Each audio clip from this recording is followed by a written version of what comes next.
बहुत स्वागत है आपका उस शो में जिसका नाम सबसे बड़ा बदला क्यों है। सबसे बड़ा बदला इस बार हम इसलिए कह रहे हैं क्योंकि बगैर यहां से कोई एक्शन किए इतना एट्रिशन अभी तक पाकिस्तान को दिया जा चुका है, इतना नुकसान दिया जा चुका है कि अभी मैं आपको बताऊंगा वो कितना बड़ा नुकसान है। और इसके अलावा इस बार अभी एएस बहल साहब मेरे बाएं जो खड़े हुए हैं उनसे ग्रीन रूम में बात हो रही थी तो उन्होंने कहा इस बार सिम्टम्स का इलाज नहीं होगा, इस बार बीमारी को जड़ से खत्म किया जाएगा, अब लक्षणों का उपचार बहुत हो चुका। उनके कहने का मतलब क्या है उनसे समझेंगे। मेरे साथ कपिल सर मौजूद हैं, प्रोफेसर कपिल कुमार। इतिहास से कहते हैं जिसने नहीं सीखा उसने अपना वर्तमान भी ठीक नहीं किया और भविष्य भी बर्बाद कर लिया। क्या क्या बातें ऐसी हैं जो उनको दिखाई देती हैं। और हमारे साथ रॉबिन सचदेवा यहां मौजूद है। रॉबिन सचदेवा से यह समझेंगे कि पाकिस्तान की असल में जिसको जुगलर वेन कहता है वो जुगलर वेन वो कश्मीर बताता है, लेकिन असल में उसको भीख में या दान में मिले रुपए होते हैं जिससे वो अपनी जिंदगी आगे बढ़ा लेता है, अपने आतंकवादियों को भी लीज ऑफ लाइफ दे देता है। कैसे उसकी ये जुगलर वेन काटी जा सकती है उनसे हम समझेंगे, लेकिन पहले अहम खबर देखिए जिसके साथ शुरुआत करता हूं और आपको बताता हूं कि पाकिस्तान को बगैर यहां से एक्शन किए कितना बड़ा नुकसान हिंदुस्तान अभी तक दे चुका है। पाकिस्तान ने 10 दिन में फूंक डाले 5,000 करोड़ रुपए। 2 मई तक पाकिस्तानी सेना रोज 500 करोड़ रुपए खर्च करती रही। तुर्की और चीन से खरीदे गए हथियारों का खर्च इसमें शामिल नहीं है। मतलब इसका यह कि खर्च इससे और भी कहीं ज्यादा है। मतलब हर दिन आमतौर पर सामान्य दिनों में 45 करोड़ रुपए एक दिन में वो खर्च करता है, लेकिन अभी ये 500 करोड़ रुपए एक दिन में और 10 दिन में, जाहिर है आप करें तो बड़ी सिंपल मैथमेटिक्स की 5,000 करोड़ रुपए उसने अभी तक फूंक दिए हैं। पहले ही कंगाली, पहले ही बंद लगे हुए कपड़े में कई जगहों से चीथड़ा हो चुका है पाकिस्तान। क्या चल रहा है घर में आप बलूचिस्तान जानते हैं क्या चल रहा है डूरन लाइन के पास, लेकिन उसके बावजूद वो हिंदुस्तान की तरफ जब आंखें तरेर रहा है तो हिंदुस्तान ने अपना थप्पड़ अभी उसके गाल पे मारने की जगह हवा में रोका हुआ है और उतने भर से वो कैसे थरथरा रहा है और कितना नुकसान हो चुका है बता रहा हूं मैं आपको लगातार। और साथ में आप ये देखिए कि उसने जो खरीदा है अपने यहां अपग्रेडेशन के लिए भी वो लगातार कोशिश कर रहा है। चाइना कंडम माल जो उसके यहां कबाड़ हो चुका होता है टिका देता है, उसके बाद कहता है अच्छा इसमें ना ये लगाओगे तो और बेहतर हो जाएगा। और वो क्या क्या लगा रहा है, कैसे अपग्रेड करने की कोशिश कर रहा है, लेकिन इस बार ये सब धरा रह जाएगा। अब मुहासों में वो क्रीम लगाकर उसको बंद करने का वक्त गया, अब तो खून ही साफ होगा। सबसे पहले आइए इस चर्चा की शुरुआत करता हूं और ये समझता हूं कि आपके कहने का मतलब क्या था, कैसे सिम्टम्स का इलाज नहीं होगा इस बार बीमारी ठीक होगी। ये बहुत ही इंपॉर्टेंट इशू है कि हमेशा आपने उरी का हमला देखा। हाँ। तो क्या हुआ, हमने रिस्पॉन्ड किया, उसके बाद सर्जिकल स्ट्राइक करके उनके लॉन्चिंग पैड्स पे 3 से 40 हमने मारे आतंकी। उसके बाद इन्होंने क्या किया, पुलवामा किया, तो हमने बालाकोट एयर स्ट्राइक की और 200 से 300 आतंकी मार दिए। पर क्या आतंकवाद रुका? नहीं रुका, क्योंकि हमने उसकी जड़ को, उसकी नस को नहीं मारा। जब तक हम उसकी नस को नहीं मारेंगे तब तक ये आतंकवाद चलता रहेगा। हमें लॉन्ग टर्म सोल्यूशन चाहिए आतंकवाद का। इसी वजह से समय लिया जा रहा है अपना मिलिट्री एक्शन यानी कि काइनेटिक एक्शन करने का। इसमें 2-3 महत्वपूर्ण चीजें अगर आप कहें तो मैं क्विकली कवर कर दूं। सबसे पहले मैं ये कहूंगा कि क्यों नहीं ये आतंकवाद से पाकिस्तान रास्ता हटा रहा अपना, वो इसलिए है क्योंकि आतंकवाद जो कर रहे हैं या तो लश्कर तैयबा या फिर जैश ए मोहम्मद, यानी कि वो लोग जो लोगों के मन में है कि वो इस्लामिक कैलिफेट या मुगल रूल वापस हिंदुस्तान में लाना चाहते हैं और डिस्ट्रॉय करना चाहते हैं हिंदुस्तान को। एक तो ये बात है और दूसरी चीज तो ये बड़ी बात है, ये अगर आप इसमें आगे कुछ जोड़ेंगे तो ये खो जाएगी। मैं प्रोफेसर कपिल के पास इसको लेकर यह जानना चाहता हूं कि असल में वो जैसे कहते हैं कि अमृत कुंड जो था रावण की नाभि में था, उसको पहचाना गया और जब तीर मारा गया तो फिर समस्या हमेशा के लिए खत्म हुई। ये पाकिस्तान की वो जड़ कहां है जिस पर प्रहार करने से असल में उसका फिर ये आतंकवाद वाला जो ये रावण है ये समाप्त होगा। मैं आपके पास आता हूं सर, लेकिन उससे पहले मैक्सिमम एट्रिशन जिसकी बात मैं कर रहा हूं, बगैर इधर से एक्शन अभी प्रॉपर लिए कैसे पाकिस्तान को नुकसान पहुंचाया जा रहा है। दूसरा पहलू देखिए, भारत ने चिनाब का पानी रोका, बगलियार बांध से चिनाब का पानी रोका गया। सिंधु नदी के बाद चिनाब नदी का भी पानी रोका गया, बगलियार बांध से चिनाब का पानी रोका गया और झेलम नदी का पानी रोकने की प्लानिंग चल रही है। अब आप कई लोगों को, कई एक्सपर्ट्स को यह भी कहते सुनते हैं कि भाई अचानक अभी सिंधु का पानी नहीं रोका जा सकता, इतना सारा पानी अगर डाइवर्ट करेंगे आप तो रखेंगे कहां, उतने बांध भी नहीं बनाए गए हैं। असल में आपको यह जानना चाहिए कि इसी समझौते के तहत यह भी तय हुआ था कि पानी बहने को लेकर पूरी इंफॉर्मेशन पाकिस्तान के साथ शेयर की जाएगी। मतलब कितना पानी आ रहा है, हम कितना रोक रहे हैं, कितना आपकी तरफ छोड़ रहे हैं, ये सारा कुछ शेयर किया जाएगा। तो अब जब पानी रोकेंगे तो जाहिर है जो फ्लो बहने जा रहा था वो नहीं जाएगा। और जब पानी अचानक छोड़ा जाएगा तो उसकी इंफॉर्मेशन पहले से देनी जरूरी नहीं होगी। लेकिन ये सब तो चल रहा है, ये सब दवाइयां तो दी जा रही हैं, ये इनमें से कई बहुत कड़वी हैं जो पाकिस्तान के हलक के नीचे नहीं जा रही हैं, लेकिन इलाज कैसे होगा? दिनेश जी, ऐसा है कि ये जो कहते हैं कि हमारे यहाँ टेररिस्ट नहीं है, हमारे यहाँ कोई टेररिस्ट ऑर्गेनाइजेशन नहीं है, ये बिल्कुल सही कहते हैं। क्योंकि इनके पता कौन है? गाजी। गाजी का मतलब समझते हैं आप? जो काफिरों का कत्ल करके काफिरों को कन्वर्ट करता है या उनको अपना गुलाम बनाता है, वो इस्लामिक सोल्जर गाजी कहलाता है। तो ये अपने आप को गाजी समझते हैं कि ये गाजी हैं, और इसीलिए चाहे वो पहलगाम हो चाहे कुछ और हो, जो ये कत्ल करवाते हैं, और खाली हिंदू का नहीं, दुनिया भर में आज ये कर रहे हैं कि और जो भी धर्म है वो इनके लिए काफिर है। ये बहुत बड़ी बात कही जा रही है कि उनकी निगाह में वो टेररिस्ट कैसे होंगे, जबकि उनके अपने पढ़ाने वाले, उनको अपनी तरबियत देने वाले ये कहते हैं कि जो काफिर है, जो इस्लाम को मानने वाला नहीं है, जाओ उसको मार डालो और ये तो तुम्हारे लिए सवाब का काम होगा। अगर ये कहा जाता है ये कि तुम्हारे लिए यही कर्तव्य है, तो उसकी निगाहों में तो आतंकवादी नहीं है, उसकी निगाहों में तो गाजी होगा। जरा देखिए, बगैर एक भी गोली चलाए भारत ने पाकिस्तान को कैसे जवाब दिया है। सिंधु और एयर स्पेस बैन के बाद पाकिस्तान पर एक और स्ट्राइक, पाकिस्तान से होने वाले सभी तरह के इंपोर्ट पर लगाई गई बंदिश, पाकिस्तानी झंडे वाले जहाज, भारतीय बंदरगाहों पर बैन, पाकिस्तान से सभी तरह के डाक पार्सल पर भी रोक लगाई गई। हालांकि पाकिस्तान ने भी फिर देखा देखी यही रेप्लिकेट करने की कोशिश की है, लेकिन वो साफ दिखाई दे रहा है कि जब हमने ऐसा कर दिया तो वो ऐसा कर रहा है। यहां पर मैं आपको ये दिखा रहा हूं कि एक एक तारीख के हिसाब से आप यहां देखते जाइएगा। 22 तारीख को यह हमला हुआ है पिछले महीने पहलगाम में, उसके बाद अगले ही दिन से क्या क्या होना शुरू हो गया। 23 तारीख को क्या हो गया, 24 तारीख को क्या किया गया, 25 तारीख को तो वो लोग जो कह रहे हैं कि जाकर वहां पर हमारे फाइटर जेट्स अंदर क्यों प्रवेश नहीं कर गए, अभी तक उनका कोई एक जगह बम से उड़ा क्यों नहीं दी गई। असल में नुकसान पहुंचाया जाना और इबरत दिया जाना एक मकसद है, और ये पनिशमेंट मिलना उसको शुरू हो गया। सर आपके पास आता हूं, लेकिन रॉबिन सर, ये जो इंपोर्ट एक्सपोर्ट वाली बात है, तमाम जो आप देख रहे हैं अभी तक जो सीरीज ऑफ मेजर्स जो है भारत की तरफ से जो लिए गए, वो कितना इंपैक्ट करेंगे, और उसमें सबसे बड़ा इंपैक्ट आप किसको देखते हैं करने वाला कारण? देखिए, सारा का कॉम्बिनेशन है, जैसे भी मिलिट्री एक्शन की बात हो रही है, जैसा भी होगा, इकोनॉमिक है, फाइनेंशियल है, पानी का मुद्दा है, डिप्लोमेसी है, इन सबको तालमेल बिठाई जा रही है। ग्रैंड स्ट्रैटेजी हुआ। पहली बात, अब जैसे ये पाकिस्तान से हमने पार्सल वगैरह बंद कर दिए, ये तो बेसिकली है बॉयकॉट पाकिस्तान।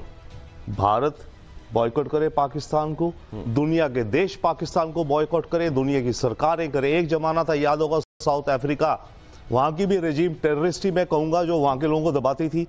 पूरी दुनिया ने उसमें अपार्थाइड लगा रखा था, कोई उसे बिजनेस, वो रोने लगेगा कि इस्लामोफोबिया है। नहीं रोए, वो तो वैसे ही रो रहे हैं, बहुत हो रहे हैं। तो यही कहने लगता है, अगर आप उसको अपने यहाँ, अपने वो देश जो नहीं चाहते कि यहाँ पर न्यूसेंस वैल्यू वाले लोग आए, अगर रोक दिया जाए तो इस्लामोफोबिया हो जाता है। अगर आप उनको रोक दें तो विक्टिम कार्ड प्ले करने अब मैं ये समझना चाहता हूं सर, आपकी बात को महत्वपूर्ण है, मैं आऊंगा, यहीं से शुरू करेंगे, लेकिन प्रोफेसर कपिल, ये कहां से इसका उद्गम हो रहा है, इसकी जड़ कहां पे है? देखिए, टर्की में है क्या? देखिए, टर्की जो है वो वापस दुनिया में खलीफा बनना चाहता है, ऑटोमन एम्पायर बना करके। और मैंने इस बात को आज से 3 साल पहले कहा था, वॉच टर्की। और गजवा, ये खाली गजवा हिंदी कर रहे हैं, नहीं तो क्या ये धूल झोंकने में कामयाब रहता है? गांधी जी की आंखों में भी धूल झोंक दी गई थी क्या? तो खिलाफत के लोग, मैं उस पे आना नहीं चाहता, उस इतिहास पे उस समय के। लेकिन ये देखिए, 47 के अंदर भी जो हम पे हमला हुआ था, इन्होंने ये इस्लामिक कार्ड खेला था। सितंबर 47 में एक बहुत बड़ा रॉयट हुआ पेशावर में, जो हिंदू मुस्लिम नहीं था, जो पठानों और मुसलमानों के बीच में था। तब इन्होंने, और उधर सरदार पटेल, उधर पठानिस्तान की डिमांड को अफगानिस्तान गवर्नमेंट ने सपोर्ट कर दिया, तो लियाकत अली और ये घबरा गए। तो इन्होंने एकदम कहा वो कश्मीर में हिंदू राजा है, वो मुसलमानों पे अत्याचार कर रहा है, वो पंजाब में सिख राजा, और इनका एम खाली श्रीनगर नहीं था, ये कश्मीर पंजाब तक को वापस लेना चाहते थे। आप तो एनसाइक्लोपीडिया हैं, आपसे तो न जाने। मैं एक बात समझना चाहता हूं, टर्की है क्या जड़? बिल्कुल जड़ है। टर्की पर प्रहार कौन करेगा? एक और सुन लीजिए, हाँ, ये जो दूसरा वाला है सर बताइएगा, लेकिन उससे पहले सर, पाकिस्तानी नौसेना के पास हथियारों की भारी कमी है, खबर देख लीजिए। तुर्की से मिले PN बेल्जियम कॉर्वेट्स में हथियार नहीं। पाकिस्तानी नौसेना को हाल ही में मिले हैं 4 Babur class corvettes. Dutch firm से मिले 2 गश्ती जहाजों में भी हथियार नहीं। कमोडोर बहल आपको ये बताएंगे। मैं आ रहा हूं सर, कपिल सर आपके पास। रॉबिन सर, आपकी बात पूरी नहीं हुई थी, लेकिन ये मैं जरा जान लूं कि इनके पास ये जो तमाम चीजें हैं ये दिखाने वाली कितनी है और वक्त आने पर चलाने वाली कितनी। देखिए, इनका मोस्ट इक्विपमेंट जो वो चीन से आता है या फिर टर्की से आता है, और अगर इस चीन का जो इक्विपमेंट स्पेशली है उसकी सर्विसेबिलिटी स्टेट बहुत पुअर है, उसके रेडार्स काम नहीं करते हैं ज्यादातर, और जो ऑनलाइन अवेलेबिलिटी है यानी कि सर्विसेबल भी हो पर क्या वो वॉर के लिए इस्तेमाल किया जाता है उसको ऑनलाइन अवेलेबिलिटी बोलते हैं, वो भी बहुत कम है, चाहे वो जहाजों के रेडार हो चाहे वो शिप्स हो। और अब जो इन्होंने टर्की से कुछ शिप्स लिए हैं, लेकिन मैं आपको एक सिंपल सी बात बताता हूं, सबसे इंपॉर्टेंट एक नेवी की पोटेंसी के लिए होता है सबमरीन। इंडिया में तो इंडिया में लगातार ब्लू वाटर में हमारी ताकत है, जो ब्लू वाटर ताकत है, और हम उसमें हम K4 मिसाइल रखते हैं जिसकी second strike capability nuclear weapon के साथ 3500 किलोमीटर दूर है। यानी कि वो न्यूक्लियर वेपन की बात करते हैं पर हमारी सबमरीन्स कहां है ये उनको पता भी नहीं है, और कहां से हम सेकंड स्ट्राइक कर सकते हैं ये भी नहीं पता। लेकिन जो नेवी की मेन कैपेबिलिटी होती है वो होती है सबमरीन्स। उनके पास, हमारे पास 18 सबमरीन्स है, उनके पास 8 सबमरीन्स है, लेकिन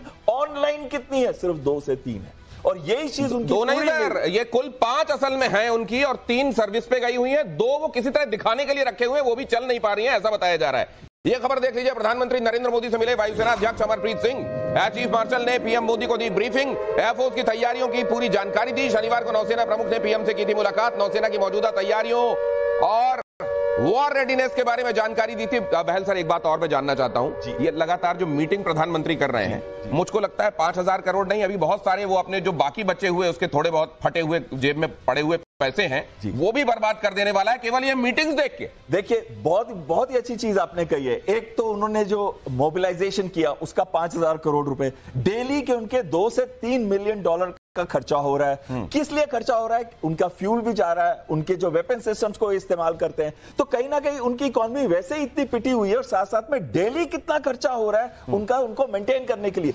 लेकिन नहीं, एक चीज मैं यहां बोलना चाहूंगा कि हम उनको थका के मारेंगे, उनको टायर्ड करके मारेंगे, उनको ब्लीड करके मारेंगे, पहले घसीटेंगे जरूर, अपने टाइम पे मारेंगे, घसीटेंगे, और घसीट कर जब मन आएगा तब थप्पड़ पड़ेंगे और घसीटते जाएंगे। घसीटेंगे ज्यादा, कहते हैं ना, घसीटेंगे ज्यादा मारेंगे कम। लेकिन ये जो आप कह रहे थे, अगर ये टर्की से प्रॉब्लम का उद्गम है तो क्या ये सिर्फ आप समझ रहे हैं, अमेरिका नहीं समझ रहा है? नहीं, देखिए, क्या ये यूरोपियन कंट्रीज नहीं समझ रही हैं? 2 चीजें हैं इसमें। पहली बात तो इनका जो कमांड सेंटर है, चाहे वो लश्कर हो, चाहे वो हूती हो, चाहे वो हमास हो, चाहे वो जैश हो, चाहे दुनिया भर का कोई आतंकी हो, मेरा ये मानना है एनालिसिस में कि इनका कमांड सेंटर सिर्फ एक है। उस कमांड सेंटर में एडवाइजर हैं, इनके सबऑर्डिनेट हैं, वहां पे चीन भी उन्हें वो दे देता होगा, लेकिन बांग्लादेश ये और वो ये सब वो हैं। दूसरी बात मैं कहना चाहूंगा कि दुनिया में अगर कोई ये देख रहा है कि जो पहलगाम में हुआ या जो बांग्लादेश में हुआ या जो 7 अक्टूबर को इजराइल में हुआ था, ये अलग अलग इंसिडेंट्स है, नहीं, इनका कमांड एक है। ये एक जगह से चालू है, गजवाए दुनिया करने के लिए, गजवाए यूरोप करने के लिए, गजवाए इंग्लैंड करने के लिए। बहुत बड़ी बात कह रहे हैं प्रोफेसर कपिल कि आपको इन इंसिडेंट्स को आइसोलेशन में नहीं देखना चाहिए। ये कहीं घट गई कोई एक घटना और फिर कहीं घट गई कोई दूसरी घटना नहीं है। अगर आप इन बिंदुओं को जोड़ेंगे तो आपको एक बड़ी पिक्चर समझ में आएगी, और वो बड़ी पिक्चर है पूरी दुनिया में इस्लाम का राज कायम करना।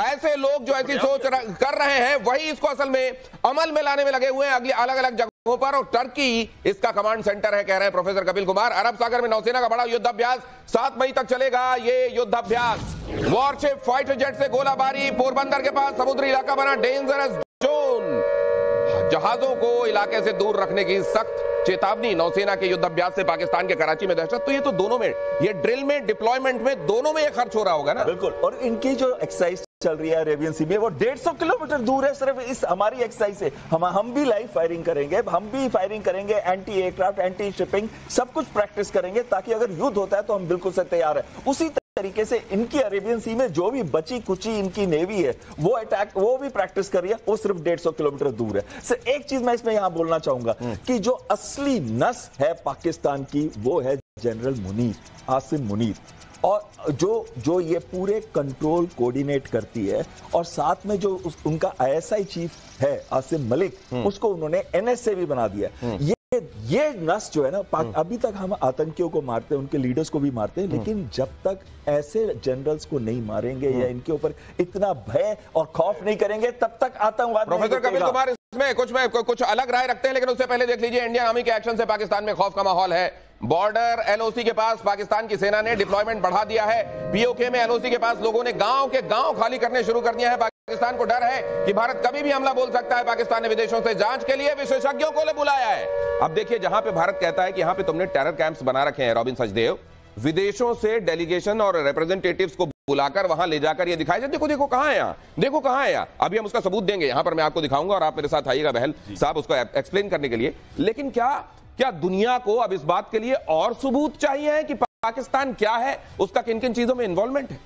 मेरे ख्याल से दुनिया को वो नहीं चाहिए और ना ही हमें ज्यादा और करना चाहिए। हमें तो ये बुलावे में जाते क्यों हैं? नहीं, वो देखिए सब गेम्स खेल रहे हैं, पाकिस्तान में बड़ी सारी मशक्कत कर रहा है, वो चाइना से और अलग अलग यूरोपियन देशों से काफी कुछ कर रहा है। एनीवे, हमें जो करना चाहिए और होगा मेरे ख्याल से, हमारी डॉक्ट्रिन ये होनी चाहिए टिट फॉर टैट। और ये शब्द मैं खास करके इस्तेमाल कर रहा हूं, ये शब्द जेडी वैंस, ट्रंप और ये सब समझेंगे कि जब हम पे अटैक हुआ तो हम जवाब देंगे। ठीक है। तो हमें जो करना है, give me just 30 seconds, America को ये बोलना है देखो हम जवाब तो देंगे, अब पाकिस्तान भी उसका जवाब देगा, लाजमी है, पर पाकिस्तान जो है जवाब वो डाउन स्पाइरल का दे या ना हो बड़ा ना दे। क्योंकि बड़ा दिया तो भयंकर वॉर हो जाएगी। तो पाकिस्तान, अमेरिका आप, सऊदी अरेबिया आप, अरब एमिरेट्स आप, तीनों मिलके पाकिस्तान पे प्रेशर डालो कि तुम्हें जो रिएक्शन करना है उसको लिमिटेड करना, वरना बहुत बड़ी वॉर हो जाएगी। ये जो बात कही जा रही है, क्या ऐसा होता हुआ देखेंगे आप?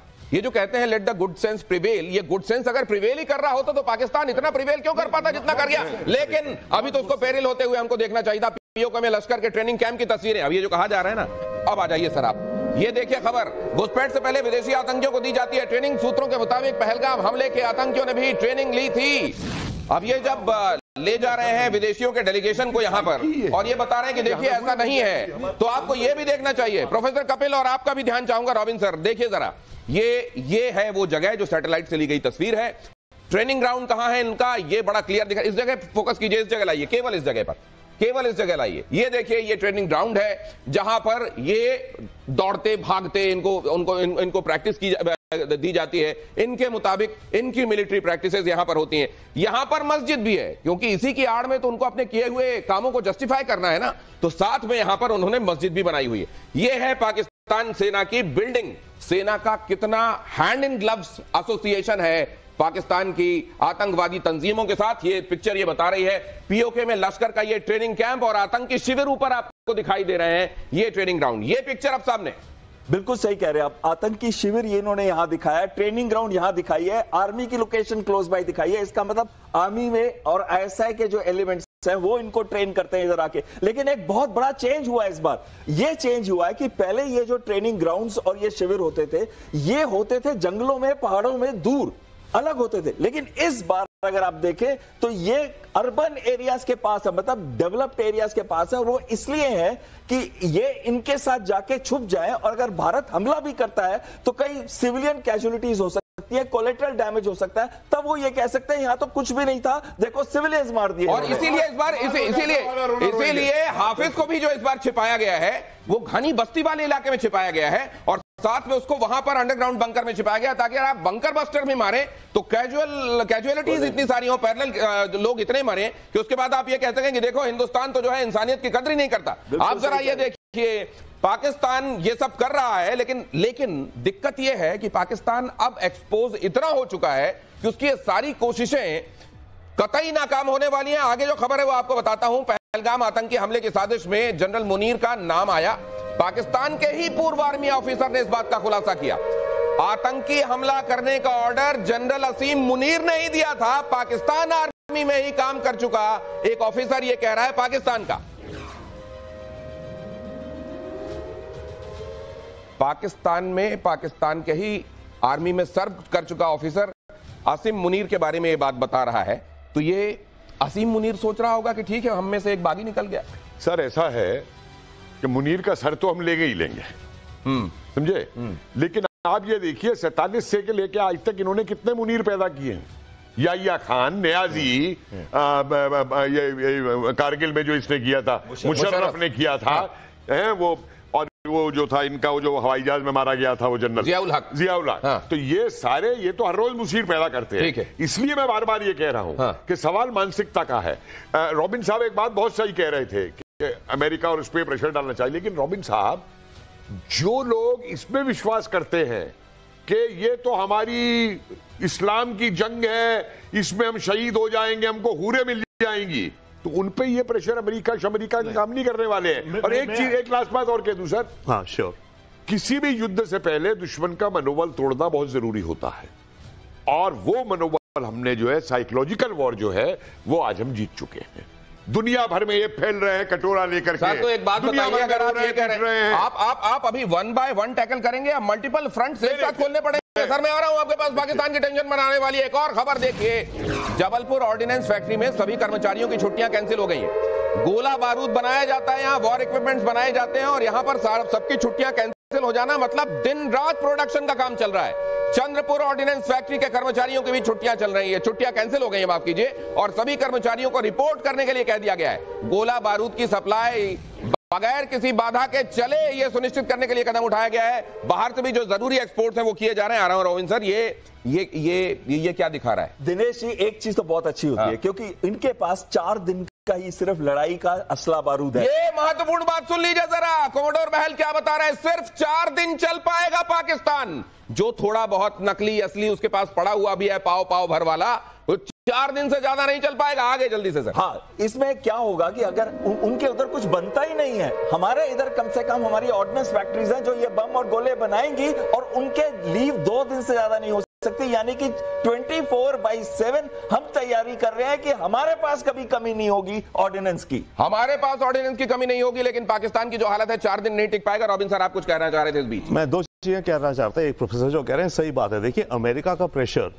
इन जिहादियों पे नहीं फर्क पड़ेगा, क्योंकि ये तो पियादे हैं। फर्क पड़ेगा ISI चीफ पे, मिलिट्री चीफ पे, पाकिस्तान की सरकार पे। तो पाकिस्तान की सरकार जो डिसीजन लेगी उसको अमेरिका इन्फ्लुएंस कर सकता है। यू आर राइट कि जो जिहादी हैं जिन्होंने मरना है वो तो प्यादे हैं। मैं एक बात आपसे ये जानना चाहता हूं कि भारत की तरफ से जो डिप्लोमेटिक एफर्ट चल रहे हैं सर अभी, भारत की तरफ से चलने वाले कूटनीतिक प्रयासों को आप कितना ताकतवर, कितना सक्षम मानते हैं? बहुत जल्दी से। मैं बहुत क्लियर मानता हूं। हमने डॉक्ट्रिन कह दिया टिट फॉर टैट, यानी कि अब हम जवाब देंगे। प्लस टिट फॉर टैट जो शब्दोलॉजी है, ये वर्ड्स ट्रंप समझते हैं। स्कोर 1 आपने मुझे मारा तो रिवर्स मिलेगा। पर अब हमारी डिप्लोमेसी ये कह रही है कि अमेरिका, सऊदी और अरब एमिरेट्स पाकिस्तान की लीडरशिप को दबाओ कि रिस्पॉन्स ज्यादा ना करे, नहीं तो फिर तो कयामत आ जाएगी। सऊदी अरब, और इसीलिए बहुत सारे लोग कहते हैं कि देखिए, आप सऊदी अरब में, दुबई में, बहरीन में आपको ये सब होता हुआ दिखाई नहीं देगा, ना इस तरह के मानसिकता के लोग मिलेंगे जितना ये दिखाई दे रहे हैं। क्यों है ऐसा? पाकिस्तान के राष्ट्रपति जरदारी ने संसद का इमरजेंसी सत्र बुलाया। राष्ट्रपति जरदारी ने आधी रात को जारी किया एक नोटिस। अरे भाई, जब आपको 5 तारीख को बुलाना था तो आधी रात को नोटिस जारी करके क्या बताने की जरूरत थी? 5 मई को नेशनल असेंबली की इमरजेंसी मीटिंग होगी। मीटिंग में पाकिस्तान के सभी दलों के नेता उपस्थित रहेंगे। 3 तारीख की आधी रात में नोटिस जारी करके 5 की इमरजेंसी मीटिंग के बारे में बताया जाना, ये इस तरह की औंधी खोपड़ी के लोग पाकिस्तान में ही हो सकते हैं। सर एक बात समझिए, ये जितने भी शेख हैं वेस्ट एशिया के, चाहे सऊदी अरबिया हो, कतार और वो हो, ये सब लोग एक बात अच्छी तरह जानते हैं कि अगर ये मुल्लाओं का इस्लामिक कट्टरवाद बढ़ गया तो सबसे पहले इनके ऊपर तलवार चलेगी। जो ईरान एग्जाम्पल है सबसे बड़ा, कि वहां पे उनका वो कट्टरवादी रूल करता है।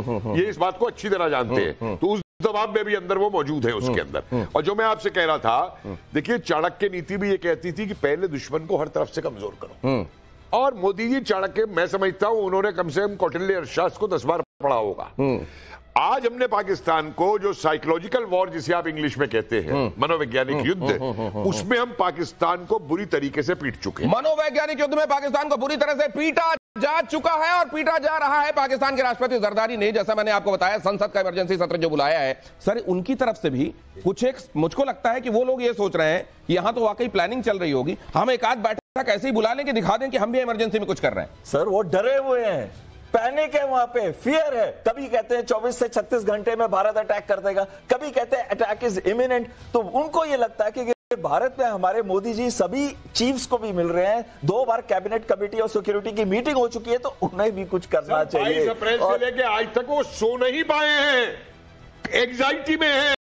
तो ये से उनके ऊपर प्रोफेसर कपिल ये कह रहे हैं, आपने कभी, अगर आपके स्कूलों में, पता नहीं मेरे स्कूल में तो ऐसा होता था, कुछ एक टीके हम लोगों को लगाए जाते थे स्कूल में आके, वैक्सीनेशन का कई बार काम होता था।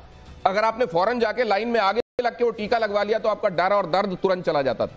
लेकिन जितना ही आप पीछे जाते थे उतना ही वो दर्द आपका लिंगर ऑन करता था। ये दर्द लिंगर ऑन करे, हिंदुस्तान ने इंश्योर कर दिया। इस बार ऐसा टीका लगेगा ना, इस बार ऐसा टीका लगेगा कि अब इस बार इलाज होगा। भारत के एक्शन से पाकिस्तान में खलबली। Indian army air defence system भी खरीदने वाली है। वैसे तो बहुत सारे हैं, S-400 अपने आप में काफी है, लेकिन कंधे पर रखकर चलाया जाने वाला लॉन्चर, यहां का टेरेन ऐसे है कि यहां पर कई जगहों पर ऐसे एयर डिफेंस सिस्टम की भी जरूरत है जिसको मैन पैड्स आप कहते हैं, जिसको कंधे में रखकर आप चलाते हुए देखते हैं, जिसमें फाइटर एयरक्राफ्ट्स को निशाना बनाया जाता है। दुश्मन के ड्रोन और हेलीकॉप्टर्स को मार सकता है, ये लड़ाकू विमानों को भी मार गिराने में सक्षम है। 38 लॉन्चर, 85 मिसाइलें खरीदने के लिए टेंडर जारी। Your comment sir. बिल्कुल, ये very short range air defence system है जिसे शोल्डर पे लेके फायर किया जाता है साइड पे लाने के लिए। और इसमें एक बड़ी अच्छी खूबी है, ना केवल दिन में इन्होंने इंफ्रारेड सिस्टम लिया है कि रात में भी हम इसके ऊपर से हमला कर सके दुश्मन का, अगर कोई जहाज आ जाए। ये टर्मिनल डिफेंस है। वैसे तो हमारे इतने अच्छे अच्छे एयर डिफेंस सिस्टम है जो लॉन्ग रेंज पे ही ले लेंगे, लेकिन अगर कोई भी दुश्मन का जहाज पेनिट्रेट करके फिर भी यहां तक पहुंच जाता है और वाइटल एरिया या वल्नरेबल एरिया के ऊपर आ जाता है, तब भी उसको टैकल किया जा सकता है। S-400 को जाहिर है एक बल की मशीन है पूरी की पूरी, और उसको एक जगह से दूसरी जगह ले जाना, इंस्टॉल करना और उसको फिर ऑपरेट करना। और ये जो आपके मैन पैड्स हैं, जिसको शायद आप man portable air defence system, वो जो है जाहिर है वो उतनी दूरी तक मार नहीं कर सकते, वो जैसा आपने बताया वो शॉर्ट डिफेंस के लिए हैं, लेकिन ये कितने कारगर हैं, इसकी मनूवरिंग कितनी आसान है? जी देखिए, अगर जो कारगिल वॉर का अगर हम देखें तो हमारे जो एक आधा जहाज भी शूट डाउन हुआ था, वो ऐसे ही shoulder fired air defence system के साथ हुआ था। तो इनकी सर यहां पे आ जाएं आप, इसको मैं प्ले कर रहा हूं। ये जो है ये कंधे पर रखकर चलाया जाने वाला ये खास, जिसको इग्ला एस भी कहते हैं, जो शायद रशिया से आता है। अलग अलग जगहों पे अलग अलग नामों से इसको जाना जाता है। इसको प्लीज, इसको ये जिसकी बात हम कर रहे हैं, ये देखिए इग्ला एस है, पहले इग्ला एम होता था, इग्ला एस है। ये भी short range air defence system है। शोल्डर के ऊपर रखते हैं, ट्रैक करते हैं, इधर से जहाज जहां दिख रहा है और उसका इनिशियल इनपुट जो रेडार से आता है उधर से हम ट्रैक करते हैं, और उसके ट्रैक जब वो लॉक ऑन हो जाता है यहां से, उसके बाद छोड़ देते हैं। ये फायर एंड फॉरगेट है। यहां से 5 से लेके 6-7 किलोमीटर तक ये इफेक्टिव रहता है और जहाज को शूट डाउन कर देते हैं। फायर एंड फॉरगेट क्यों कहते हैं इसको? क्या इसमें ऐसे सेंसर्स होते हैं इसमें भी जो उस गर्मी का पीछा करते हैं फाइटर जेट के? बिल्कुल, इसमें इलेक्ट्रो ऑप्टिकल तो यहीं से होता है, पर उसके बाद इंफ्रारेड सिस्टम भी होते हैं जो हीट सिग्नेचर ले लेते हैं जहाजों का या ड्रोन्स का या फिर हेलीकॉप्टर्स का। जी, तो ये इस तरीके की घातक मशीनरी इंडिया के पास है। हालांकि ये पाकिस्तान भी जानता है कि कन्वेंशनल वॉरफेयर पर अगर बात आई तो मुझको इतना पड़ेगा कि मैं झेल नहीं पाऊंगा, पहले भी कहां झेल पाया हूं। और इसीलिए इससे पहले कि कन्वेंशनल वॉरफेयर पर इंडिया आए, उसको एटॉमिक की बात कर दो। और इसीलिए रशिया में पाकिस्तान की जो दूत है, उन्होंने एक बार फिर से एटॉमिक की ये शायद ये बीते दिनों रशिया यूक्रेन के मामले में इतनी बार दोनों तरफ से एटॉमिक, मैड ये सब कहा गया है कि लगता है इनको भी लगता है कि हम भी क्यों थोड़ी जुबान ना चला ले। और डेफिनेटली इसके पीछे का सिंपल रीजन ये है कि दुनिया को ये दिखाकर डराना चाहते हैं और दुनिया को कहना चाहते हैं कि भारत पे प्रेशर डालो ताकि भारत कोई सख्त एक्शन ना ले। भारत ने सख्त एक्शन लिया तो हमारे पास तो कुछ है नहीं, हम तो भूखे नंगे, हम तो न्यूक्लियर चलाएंगे। तो दुनिया को न्यूक्लियर वॉर का डर दिखा करके प्रेशर बनाना चाहते हैं भारत के ऊपर। एक चीज मैं और कहना चाहता हूं, ये जो पहलगाम में हुआ ये आतंकी था, ये एक इंडिया के ऊपर इकोनॉमिक हिट है।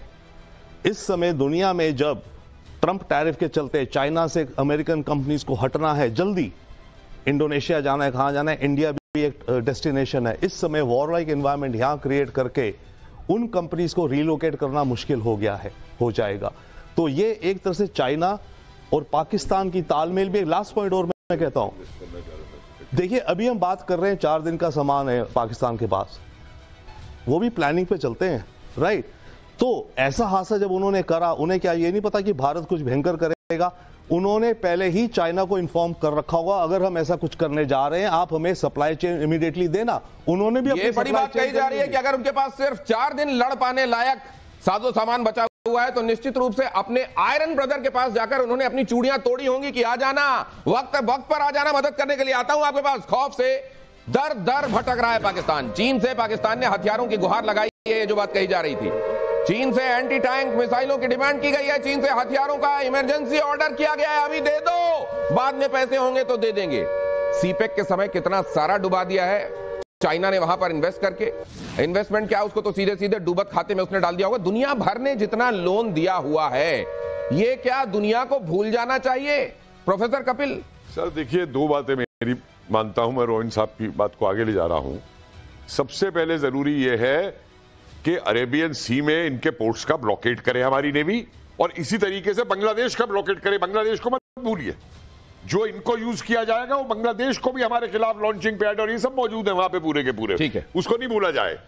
और दूसरी बात हमारी ये है, जो मेरा समझ है कि ये ब्लॉकेट करने के बाद हमारे डिफेंस फोर्सेस बॉर्डर पे मौजूद हैं, हमारी एयरफोर्स मौजूद है, लेकिन हम पहले इनके ऊपर एक्शन ऐसे नहीं करेंगे जो इजराइल ने किया था ना गाजा के अंदर, कि पहले इतनी मिसाइल दाग दो गाजा के ऊपर और तहस नहस कर दो उनको। पहले इनके जितने भी आर्मी के कमांड सेंटर, ट्रेनिंग सेंटर, फला ढिमकाने इनके अड्डे हैं और ऑर्डिनेंस वो हैं, उनको हम मिसाइलों से तहस नहस करेंगे, उसके बाद हमारी फोर्सेस मूव करेंगे। तो प्रोफेसर कपिल, आपको ऐसा भी नहीं है कि पूरी की पूरी स्ट्रैटेजी खोल के समझा रहे हैं? असल में यह भी हो सकता है, और प्रोफेसर कपिल को मैं जितना जानता हूं कि ये जिनके साथ इनका मुकाबला मालूम है इनको कि है वो उसको जो वर्ड है वो मैं यहां पर नहीं कह सकता ब्रॉडकास्ट के दौरान, उसके लिए वो टर्म अगर है तो वो भी जानते हैं कि दिखाकर यहां थप्पड़ वहां मारना है। जरा देखिए, चीन से हथियारों की खरीद की कोशिश में Pakistan, China north industries group corporation limited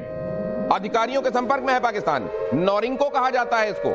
Norinco मतलब वहां की हथियार बनाने वाली कंपनी चाइना की। नॉरिंको अल खालिद टैंक, पहले ही अल खालिद क्या, ये बड़ी अच्छी बात कही थी बीते दिनों एक आर्मी वेटरन ने ही, कि ये लेते हैं चाइना से, उस पे हरा रंग पोतते हैं, सफेद चांद सितारा बनाते हैं और उसके बाद अपना नाम दे देते हैं।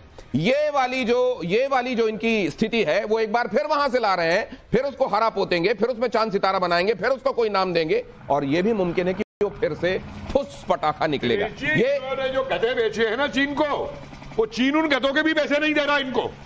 आर्म्स और वो तो क्या देगा मुफ्त में इनको, तो उन्होंने अपने आप को चीन को बेच दिया है। अरे जो गधे बेचे थे इन्होंने चीन को ना कि हम पैसा कमाएंगे, आज ये पैसे मांग रहे हैं चीन से कि भाई उन गधों के पैसे तो दे दो कम से कम।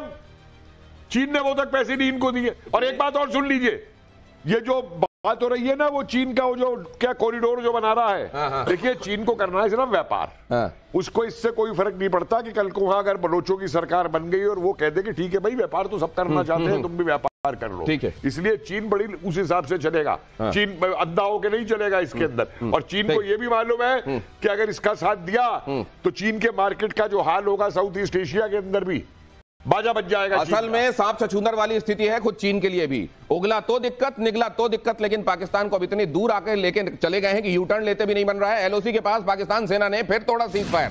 लगातार 10वें दिन पाकिस्तान ने तोड़ा सीज फायर। भारतीय सेना ने पाकिस्तान को दिया मुंहतोड़ जवाब। पाकिस्तान सेना को जबरदस्त नुकसान की खबर। पीओके में पाकिस्तान की कई चौकियां हुई तबाह।